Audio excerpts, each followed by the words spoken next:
السلام علیکم ورحمۃ اللہ وبرکاتہ۔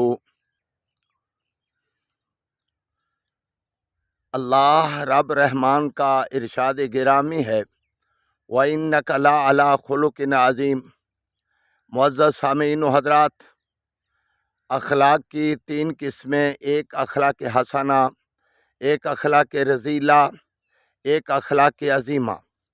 اور اخلاق رذیلہ تو بہت بری عادت ہے، اور اخلاق حسنہ یہ پوری کائنات کے پاس، لیکن اخلاق عظیمہ اللہ رب رحمان نے آخر الزماں پیغمبر علیہ السلام کو عطا فرمایا، اور نبی علیہ السلام نے اس کا اظہار آپ نے یہ پڑھا بھی ہے اور سنا بھی ہے۔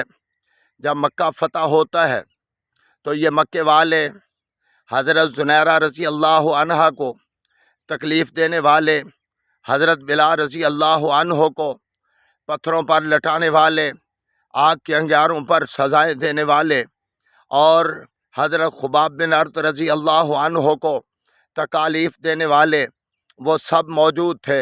اور محبوب کائنات نے فرمایا، اے مکے والو، تمہیں پتہ ہے کہ میں تمہارے ساتھ کیا کرنے والا ہوں؟ تو وہ کہنے لگے، آپ تو کریم باپ کے کریم بیٹے ہو۔ تو محبوب نبی صلی اللہ علیہ وسلم نے فرمایا، لا تثریب علیکم اليوم وانتم طلقاء۔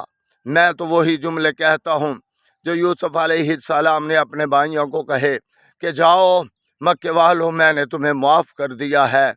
تو اس لیے محبوب علیہ السلام جیسا اخلاق حسنہ اور معافی جیسا معاملہ اللہ کریم ہمیں بھی اخلاق حسنہ کو اپنانے کی توفیق عطا فرمائے۔ السلام علیکم ورحمۃ اللہ وبرکاتہ۔